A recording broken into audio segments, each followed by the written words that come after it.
Puan Maharani mengklaim program pemerintahan Presiden Joko Widodo adalah program PDI Perjuangan. Dalam sejumlah kesempatan, Prabowo juga menyatakan akan melanjutkan program kerja Jokowi. Lalu bagaimana membaca konteks politik dari klaim PDI Perjuangan atas program Jokowi ini? Sudah bergabung saat ini politisi PDI Perjuangan Arya Bima dan juga bergabung juru bicara pemenangan Prabowo Subianto Wihadiwianto dan Direktur Eksekutif Carta Politika Indonesia Yunarto Wijaya. Selamat sore semuanya, apa kabar? Selamat sore. Selamat sore. Terima kasih sudah bergabung bersama kami. Mas Bimo, saya ke Anda dulu. Untuk pernyataan dari Mbak Puan tadi malam, program Presiden Jokowi adalah program PDI Perjuangan. Ini apakah bisa dimaknai bahwa posisi PDIP tegas ini program tidak bisa diklaim oleh kader-kader manapun atau partai manapun atau bakal calon presiden manapun karena Presiden Joko Widodo adalah kader PDI Perjuangan? Saya luruskan ya, bukan klaim ya. Jadi memang itu adalah akibat dari komunikasi konstitusi kita. Komunikasi konstitusi, komunikasi dalam koridor konstitusi. Bahwa Pilpres itu diikuti oleh perorangan yang diusung partai politik. Dasarnya itu. Ya, jadi tidak ada calon presiden yang tidak diusung partai politik. Dasarnya itu, bahwa turunan dari calon presiden yang diusung oleh partai politik, ini kan bukan mengusung orang kayak naik Grab ya, mindahkan dari suatu tempat ke tempat satunya. Misalnya dari rumah saya Kalibata ke Senayan, kan bukan itu, mengusungnya kan bukan itu.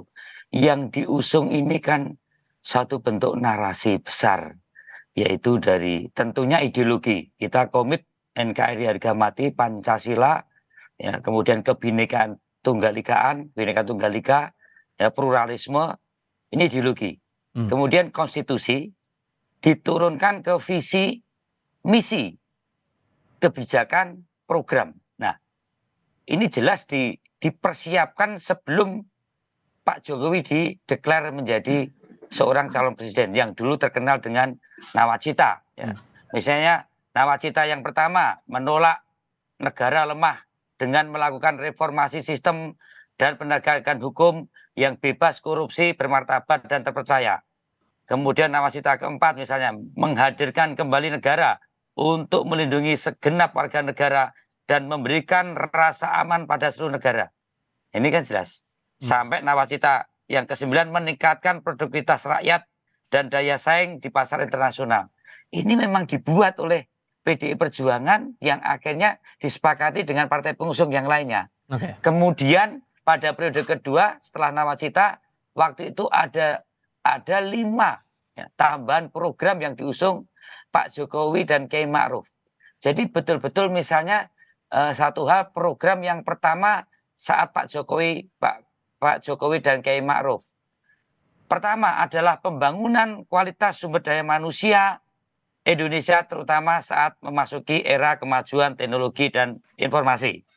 Inilah yang dibawa ke KPU. Ya tentunya waktu itu formulasi kita bareng-bareng diusung dengan partai. Saat ini saya komisi 6, 20 tahun di komisi 6, saya dipanggil DPP.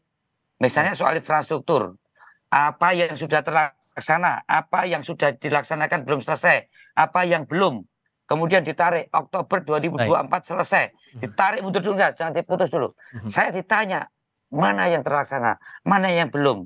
Mana yang terlaksana, tetapi ada kecenderungan tidak efektif, kurang maksimal. Kurangnya apa? Jadi itu tidak klaim, ya. Tapi memang itu diusung, bukan mengusung orang saja, tapi mengusung visi, misi, program, dan kegiatan. Tetapi bahwa itu bersama partai-partai lain dan bersama seluruh komponen bangsa yang diundang oleh PDI Perjuangan, kalangan intelektual, rohaniwan, budayawan, kalangan birokrasi, kalangan seniman, kalangan teknokrat, itu diundang. Saya kira itu maksudnya. Tapi kemudian ini disampaikan Mbak Puan tadi malam itu, apakah ini sebagai bentuk counter narasi bahwa Pak Prabowo Subianto juga menyampaikan bahwa ia berkomitmen untuk melanjutkan programnya Pak Joko Widodo nanti? Saya kira bagus ya kalau Gerindra melanjutkan programnya Pak Jokowi ya. Yang jelas bahwa nawacita yang pertama dan kedua itu bukan nawacitanya Gerindra, itu pasti. Bukan nawacitanya Pak Jokowi, pasti ya. Itu adalah nawacita, bukan nawacitanya Pak Prabowo. Oke. Nawacita pertama dan kedua itu nawacitanya Pak Jokowi, Pak Yusuf Kalla, dan Pak Jokowi Bante Kiai Ma'ruf, dan PDI Perjuangan sebagai partai pengusung yang mempersiapkan itu beserta partai-partai pengusung lainnya yang mendapatkan berbagai kompilasi masukan-masukan dari berbagai sumber yang ada. Oke. Jadi saya menghormati kalau Pak Prabowo ingin melanjutkan program Jokowi, juga melanjutkan apa yang sudah disiapkan betul-betul oleh PDI Perjuangan. Oke. Itu tidak ada masalah. Ya. Nah, Mas Wihadi, kalau kita kutip lagi pernyataan Mbak Puan kemarin itu, untuk itu presiden ke depan harus dilanjutkan oleh kader PDI Perjuangan. Apakah dari pihak Gerindra merasa tersindir begitu? Karena kan komitmen dari Pak Prabowo juga beberapa kali menyampaikan akan melanjutkan program presiden kalau terpilih menjadi presiden begitu. Kalau dalam pertemuan suatu partai dan ada konstelasi partai pemilihan presiden dan adanya satu kesinambungan daripada kepemimpinan yang dicalonkan oleh partai tersebut, tentunya akan menyatakan demikian. Namun kalau kita melihat di sini bahwa apa yang sudah terjadi sekarang ini yang dilakukan oleh Pak Jokowi, nah ini tentunya kan pada saat tadi yang disampaikan oleh Mas Bimo mengenai masalah bagaimana meneruskan suatu program-program Pak Jokowi, tentunya kan sekarang ini Gerindra sendiri juga ada dalam pemerintahan, yang artinya Pak Prabowo ini juga menjalankan program-program apa yang sudah diprogramkan oleh Pak Jokowi dalam kabinet yang sekarang. Nah, tentunya bahwa hal ini kan sudah menjadi suatu program negara, program negara, bukan lagi program suatu partai. Nah, jadi apa yang menjadi satu program, dan kita melihat bahwa yang Pak Prabowo pada saat itu terlibat dalam pelaksanaan program-program yang dilakukan oleh Pak Jokowi sebagai presiden dan Pak Prabowo sebagai pembantunya, tentunya melihat bahwa program-program mana yang baik dan salah satunya program-program mana yang bisa langsung diteruskan. Nah, disinilah makanya Pak Prabowo melihat sebagai berbangsa dan bernegara ini tidak bisa sendirian. Tentunya bahwa berbangsa dan bernegara ini butuh semua unsur, semua partai politik, semua terlibat unsur-unsur daripada apa yang ada di negara ini. Dan tentunya di sini apa yang sudah dilaksanakan ini tentunya mana yang harus diteruskan. Nah, ini Pak Prabowo karena sudah terlibat di dalamnya tentunya juga tahu bahwa ada beberapa program, ada yang mungkin juga kita lihat bahwa Pak Prabowo juga sangat-sangat menghargai program Pak Jokowi dan sangat mengharapkan program itu berjalan. Bahkan Pak Prabowo sendiri mengatakan Jokowinomics, artinya bahwa Jokowinomics itu dilakukan oleh Pak Prabowo, bahwa apa yang dilakukan oleh Pak Jokowi, di mana bantuan-bantuan kepada masyarakat ya pada saat COVID, kemudian juga Palinsos, sosial dan segala macam. Ini adalah merupakan suatu bagaimana Pak Jokowi memberikan program-program tersebut. Sehingga singkatnya berarti komitmen untuk melanjutkan program Jokowi bagi Gerindra akan tetap dilanjutkan begitu oleh Pak Prabowo, begitu? Saya kira itu sudah menjadi komitmen bahwa apa yang akan dilakukan oleh Pak Prabowo itu tetap bahwa apa yang sudah dilaksanakan oleh Pak Jokowi ini tentu diteruskan. Karena bagaimanapun Pak Jokowi sudah mencanangkan untuk Indonesia Emas 2045. Artinya di sini kesinambungan itu harus terus dijalankan. Baik. Oke, Mas Toto, apa yang Anda cermati sebetulnya di balik pernyataan dari Puan Maharani tadi malam itu di Semarang? Sebenarnya kalimatnya biasa-biasa saja ya. Kalau kita lihat, kan nggak mungkin dalam acara PDI Perjuangan lalu mengatakan kader partai lain yang harusnya menjadi presiden, ya sudah pasti dia berbicara mengenai kader partainya sendiri. Tetapi memang kalau mau dilihat secara kritis, dan menurut saya bagus ya ada dialektika mengenai pengakuan mengenai siapa yang paling pantas melanjutkan legasi Pak Jokowi melalui narasi-narasi yang seperti kemarin Mbak Puan sampaikan misalnya. Mbak Puan mengatakan kan terkait dengan programnya Pak Jokowi adalah program PDIP. Betul, tadi udah dijelasin tuh sama Mas Bimo, bahwa memang kalau kita bicaranya konteks 2014, kita bicara 2019, dari di antara dua partai ini, yang memang ikut dalam proses penyusunan program Pak Jokowi ya hanya PDI Perjuangan. Walaupun ada beberapa partai yang lain ya.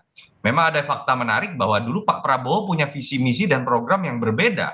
Karena dia adalah lawannya Pak Jokowi. Tapi betul juga bahwa kemudian tadi Pak Wihadi mengatakan dalam perjalanan Pak Prabowo kemudian sudah menjadi bagian dari pemerintahan Jokowi seketika itu lalu kemudian punya komitmen untuk melanjutkan pemerintahan Jokowi. Nah, bagaimana kemudian memaknai ini? Ya, saya pikir ini awal mula dari bagaimana seharusnya pertarungan antara Ganjar dengan Pak Prabowo ini memang harusnya beranjak ke hal yang lebih berkualitas dibanding sekedar adu billboard, adu banyak postingan mengenai siapa yang lebih sering bertemu dengan Jokowi, atau kemudian adu persepsi mengenai siapa yang lebih disayang oleh Jokowi. Masuklah mereka dalam perbincangan, dalam narasi mengenai apa saja yang akan dilanjutkan dari pemerintahan Jokowi, bagaimana percepatan dilakukan, adu hatam berbicara mengenai hilirisasi, adu hatam berbicara mengenai lepas dari middle income trap, dan lain-lain. Itu yang sebenarnya ditunggu oleh para pemilih Jokowi terkait dengan Pak Prabowo dan Mas Ganjar yang sama-sama mengklaim dirinya sebagai penerus Jokowi. Sayangnya yang kita lihat sekarang kan masih pada level pertarungan gimmick. Bahkan masih masuk dalam pertarungan narasi ketika muncul nama Gibran sebagai salah satu yang didorong-dorong menjadi cawapres melalui gugatan MK, itu bagian dari kemudian ingin mengklaim siapa yang lebih bisa menunjukkan gimmick dekat dengan Pak Jokowi. Jadi apakah misalnya Gibran sekalipun mewakili Jokowi dalam konteks maju sebagai cawapres atau capres bisa kemudian kita anggap linear dengan kapasitas untuk melanjutkan Jokowi, kan belum tentu. Ide dan pertarungan ide dan gagasan dari Pak Prabowo dan Mas Ganjar lah yang kemudian bisa menunjukkan siapa yang paling punya kapasitas memang untuk melanjutkan Jokowi kalau mau mengklaim mengenai keberlanjutan ini. Itu sih menurut saya yang harusnya ke depan kita bisa lihat. Oke, tapi topik diskusi kita juga akan dilanjutkan dengan hal yang juga tidak lepas begitu dari diskusi kali ini sehubungan langsung dengan Jokowi Effect. Ini juga kan terlihat juga dalam riset yang dikeluarkan harian Litbang Kompas terakhir kali bahwa ketiga bakal capres ini siapapun yang kemudian punya komitmen untuk melanjutkan programnya Presiden Joko Widodo, elektabilitas saya akan ikut terangkat, ikut terdongkrak begitu. Nah, sejauh mana kemudian efeknya ini bakal berlanjut untuk beberapa waktu mendekati masa pemilihan, apakah ini juga akan terlihat sama atau justru sebaliknya? Kita akan coba diskusikan lagi di sesi berikutnya. Tetap bersama kami saudara di Kompas Petang.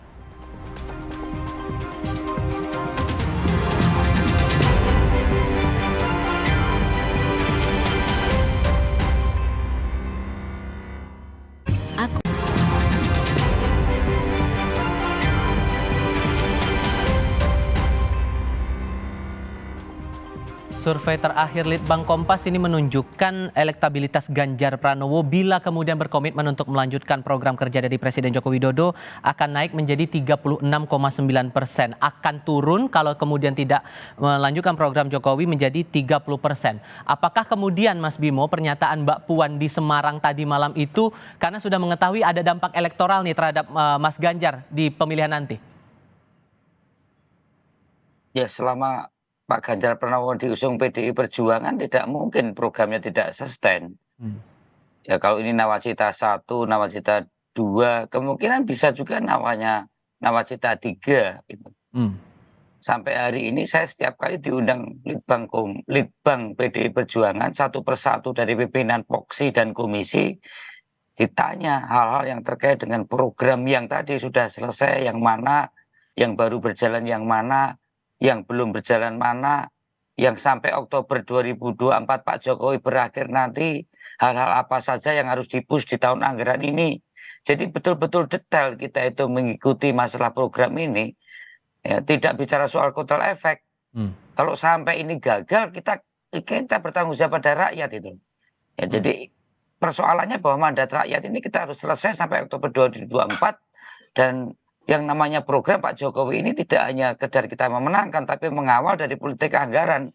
Misalnya, apakah duit ini untuk menyelesaikan jalan tol yang dari Bakuni sampai Aceh, atau duit ini kita bereskan dulu yang menerobos Bandara Kertajati yang belum maksimal. Ini kita diskusikan gitu. Jadi kita sampai hari ini tidak berpikir soal kotel efek, tapi memang tugas kami harus membereskan program ini, dan hal-hal yang baru berjalan belum selesai atau hal-hal yang sudah diprogramkan belum berjalan, itulah tugas Ganjar Pranowo itu loh kalau nanti jadi presiden. Jadi ini adalah sesuatu yang sustain. Tujuan dari kita mengikuti Pilpres PDI Perjuangan kali ini adalah melanjutkan program-program Nawacita 1, Nawacita 2 yang waktu itu adalah diusung oleh Pak Joko Widodo. Oke. Jadi itulah yang menjadi tugas dari Pak Ganjar Pranowo nanti kalau dia atau Pak Ganjar menjadi presiden. Oke. Melanjutkan program Nawacita 3 mungkin kita sebut. Oke, hal yang sama juga dialami oleh Pak Prabowo Subianto kalau dalam catatan survei Litbang Kompas, Mas Wihadi. Kalau melanjutkan program presiden, elektabilitas Pak Prabowo 35,4%. Kalau tidak melanjutkan bakal turun ke 27,8%. Apakah kemudian partai juga sedari awal sudah mengetahui ada efek elektoral juga yang bakal dirasakan kalau kemudian program-program Presiden Joko Widodo ini akan diteruskan nanti?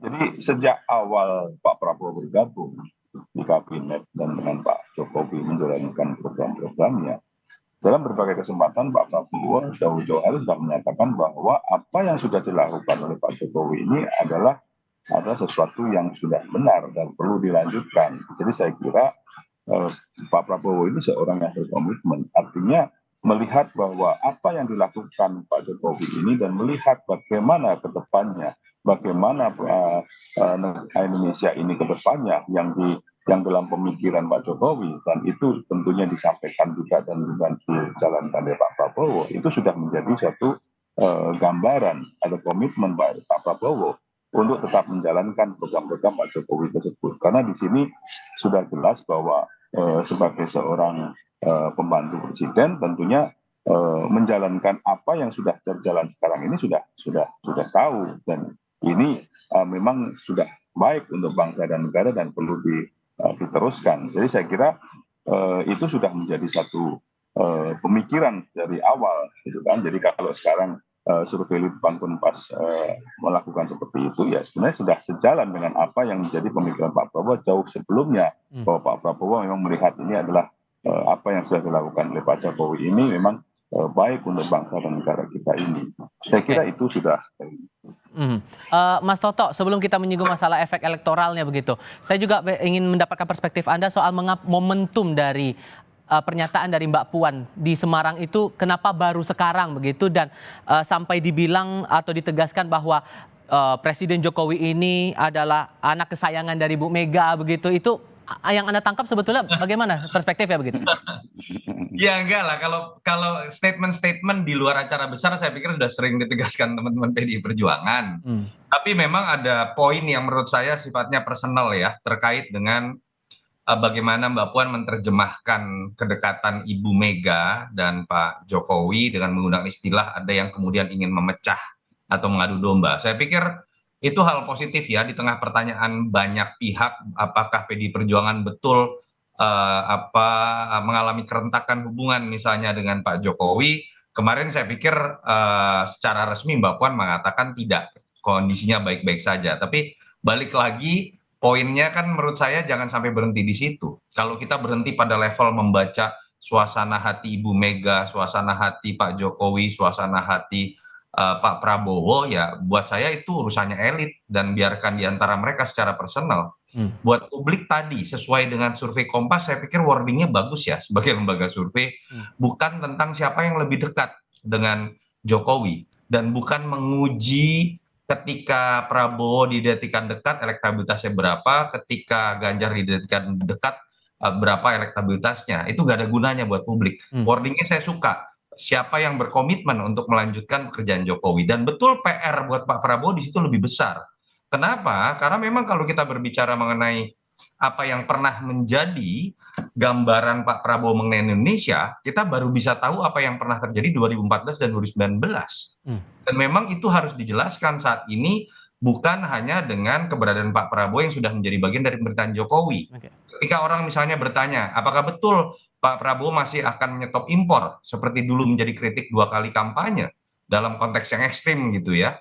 Apakah kemudian akan berbicara konteks yang berbeda, misalnya ketika terkait dengan kebocoran anggaran yang sering menjadi kritik Pak Jokowi terhadap Pak Prabowo terhadap Pak Jokowi, ataukah kemudian Pak Prabowo ketika masuk ke dalam pemerintahan Jokowi menyadari kritiknya selama ini salah. Kan itu belum pernah terjelaskan. Dan itu yang dibutuhkan oleh masyarakat. Mas Ganjar juga punya PR yang sama. Tidak serta-merta karena sama-sama bajunya merah dengan Pak Jokowi, sama-sama badannya kurus, berasal dari Jawa Tengah, lalu kemudian orang langsung bisa mengatakan dia yang paling pantas untuk meneruskan Pak Jokowi. Enggak. Dia harus kemudian bisa menerjemahkan apa visi misi dan program dia terkait dengan keberlanjutan Jokowi. Bahkan saya ingin tambahkan, jangan sampai dua-duanya ini hanya ingin menjadi little Jokowi, karena Indonesia harus lebih baik dari apa yang telah dibangun oleh Pak Jokowi. Jangan sampai nggak ada growth dong.